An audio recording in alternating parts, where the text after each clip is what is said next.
شكو على ذا سوكيت بقدامنت لجينا لهم معنتي نقوله غازيطاو مغلصي صاوعتنا اخيركم تلفزيون تግራይ قوم دما تلفزيون دمص ويانه صاوعتنا اخيركم بممصاخم ካብ ልቢ ክነመስግን ንፈቱ ካው ናይሎም ማዓንቲ ጋዜጣዊ መግለጺ እንገብሮ ማሕበርኪን ባህል ትግራይ ምስ ትካል አብሪ ሞተርስ በመተባበር በዓለም ደረጃ ዝኽበር ጃዝ ፌስቲቫል ኢንተርናሽናል ጃዝ ፌስቲቫል መበል 50 ጊዜ ዝኽበር በአዲስ አበባ ስዊድን ኤምባሲ ያው ማሕበርኪን ባህል ትግራይ ነትርፊ ዘይተቋቋመ ባህሊ ቋንቋ ታሪክ ህዝብ ትግራይ ንዓቀበ ለ14 ዓመታት ዝመፀዩ ማሕበር እዩ ማሕበር ኩን ባህል ትግራይ ብምጽሐፍ ምስ ሰላም ኢትዮጵያ ዝበሃል ኣብ ስዊድን ናይ አርት ትካል ብምትሕባር ያው ኣብቲ ናይ ዓለም ጃዝ ፌስቲቫል መበል ካልኣይ ጊዜ ለኽንሳተፍ ያው ጻውዒት ቀሪቡልና ጻውዒቶም ድማ ምስተኸዝለሎ ክልልና ገጢሞ ዘሎ ጸገም ብምጽዋር መልእኽቱን ብምሓዝ ኣብ ናይ ዓለም መድረኽ ለኽንሳተፍ ተዳሊና ንርከብ ማለት እዩ ከምኡ ድማ ለዚ ጻውዒት እዚ አብሪ ሞተርስ ብዝኸ ሰዓት መንግስትና ገጢሞ ዘሎ ጸገም ብምርዳእ አብሪ ሞተርስ ናይ ህዝብ ትግራይ ባህሊ ኣብ ናይ ዓለም መድረኽ ክንጸባረቕ ከም ዘለዎ ብምእማን ያው ኣብ አዲስ አበባ ከይድና ክሽካዕ እንምለስ በአኮሞዴሽን በመኪና ኸይንኸድ ድማ ምስቱ ጸገም ዘሎ በነፋሪት ለኽንኸድ ያው 15 ሰባት 15 አባላት ባህል ትግራይ ስፖንሰር ጌርና እዩ ስለዚ እዚ ጃዝ ፌስቲቫል ለትግራይ ታይጠቅም እንድሕር ንብል ኮይና ጃዝ ፌስቲቫል ናይ ትግራይ ባህልታት ኣብ ናይ ዓለም መድረኽ ለኽፋለጡ በተለይ ብሔረሰብ ኩናማ ብሔረሰብ ናይ ራያ ባህሊ ብሔረሰብ ኢሮፕ ከምኡ ድማ ናይ ትግርኛ ጸዋታታት ናይ አውርስ ወራ ሰለስተ ኮን ይኸሉ እዚኦም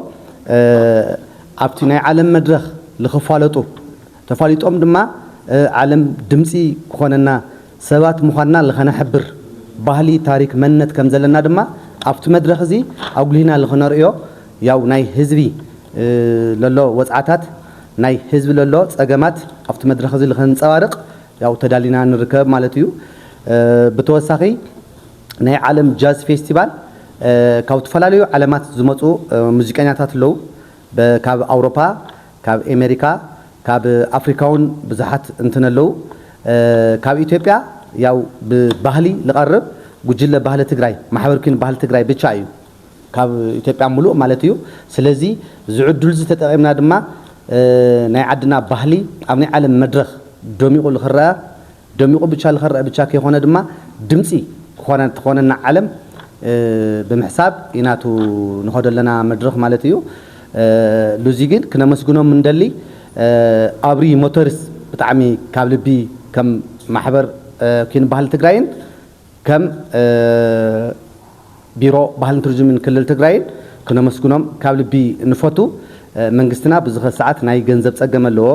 ናይ ፋይናንስ ጸገም ክህልዎ ይኽእል ብዝተፈላለየ ናይ ኢኮኖሚ ጸገም ስለ ዘለዎ እዚ ኢኮኖሚ እዚ ለመንግስትና ከየጸገምና ባህል ትግራይ ኣብ ዓለም ክደምቕ ኣለዎ ኢሎም አብሪ ሞተርስ ብጣዕሚ ለአና ድምጽ ስለ ዝኾንና ብስም ህዝብ ትግራይ ብስም ማሕበርኪን ባህል ትግራይን ከምኡ ድማ ብስም ባህልን ቱሪዝምን ክልል ትግራይ ካብ ልቢ ክነመስግኖም ንፈቲ ከምኡ ቴሌቪዥን ትግራይ ቴሌቪዥን ድምጽ ያነ ድማ ባህልና ኣብ ዓለም ለኽደምቕ ተመሊስና ምስ መጻናውን ባህሊ ህዝብ ትግራይ ለዓቢ ባህሊ ህዝብ ትግራይ ተዓቂው ለዘላለም ለኽሸጋገር ፕሮሞት ለኽትገብሩና ያው ጻውዒትና ክነቀርብ ንደሊ ካልኦት ተጋሩ ዝኾንኩም ኣሕዋትና ገበርቲ ሰናይ ሃፋትም ክትኾኑ ትኽእሉ ግን ልክዕ ከም አብሪ ሞተርስ ትባህልና ለኽዕቀብ ለመንግስት ጥራሕ ክንድርዮ ከይኾነስ ለህዝብ ጥራሕ ክንድርዮ ከይኾነስ ንስኻትምን መርአያና አብሪ ሞተርስ ገይርዎም لختحجزنا بحال العقاب كينتنا الخحجزو تصاوعت خنجبر نفتو يغني لي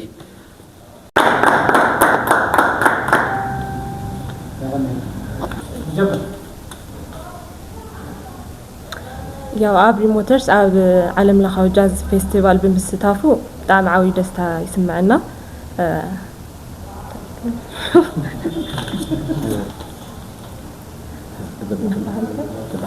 ንባህሊ ትግራይ ድማ ደገፍ ምግባርና ብጣዕሚ ደስታ ልስምዐና ንቐጻሉ እውን ከምዚ ዓይነት ናይ ደገፍ ስራሕቲ ንገብር ቃልናት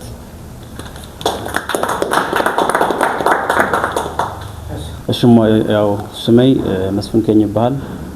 ተወላደ ብሔረሰብ ኩናማይ ማለት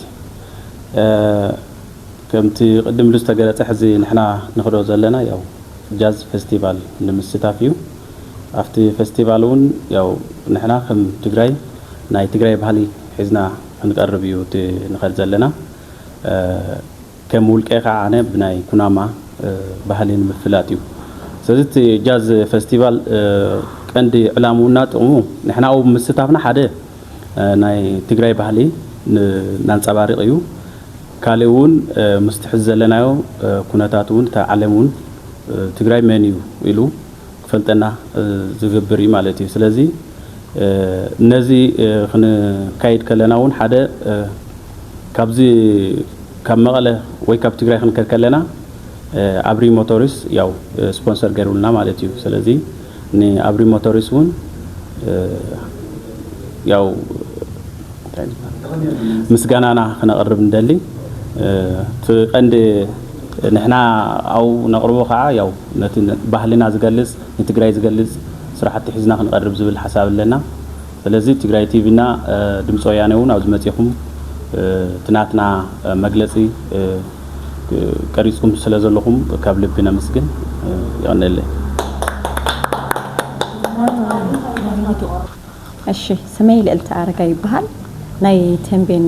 ደርፊ ተሰርሕ ባህላዊ ደርፍታት ኣብ ጃዝ ፌስቲቫል خزن خدلنا سرحتي ناي تنبين كناما رايا إيروب ناي كودا هرا سلسته بحالتا تحيزنا انا نقرب لنا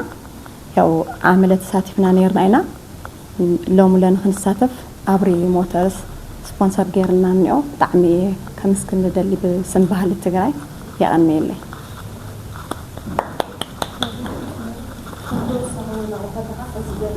سمي إفرام تهدسي بال أو محور كين تجراي توزازية إلى لدان سرية مالتي خزن خدر لنا يرد خزن خدر لنا أدي سجاز فيست للبرنامج عملت تساتفنا هنا بتعمل عوي إكسبيرينس لقنا له عوي مس almost كلهم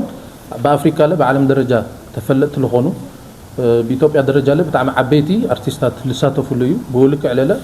عالم لخاوي እይታክ ህልዮ ልኽእል ቦታ እዩ እና በጣም ብዙሕ ተመክሮ ግኒና ሉይና በጣም ብዙሕ ኤክስፒሪየንስ ግኒና ሉይና ካብ ትግራይ ካብ ሙሉ ኢትዮጵያ ትግራይ ተሳቲፋ ሎም ዓመት እውን ተሳታፋይ ክንኾን ቦታ ዕድል ተዋሂብና ንዮ ልውለለ ያው ልክሳኻ አብሪ ሞተርስ በጣም ብዙሕ አብርክቶ ስለልገበረና አብሪ ሞተርስ የቀኒልና ክንብል ንደሊ ከምዚኦም ልወሉ ትካላት ክበረታትዑ ንየዎም ምክንያቱም ባህሊ ማንነት ልክዓቢ أبرك تقول جورس له خنو هم لا أبري موترس خالو تملا نايم أسر خطلو اللابو يعني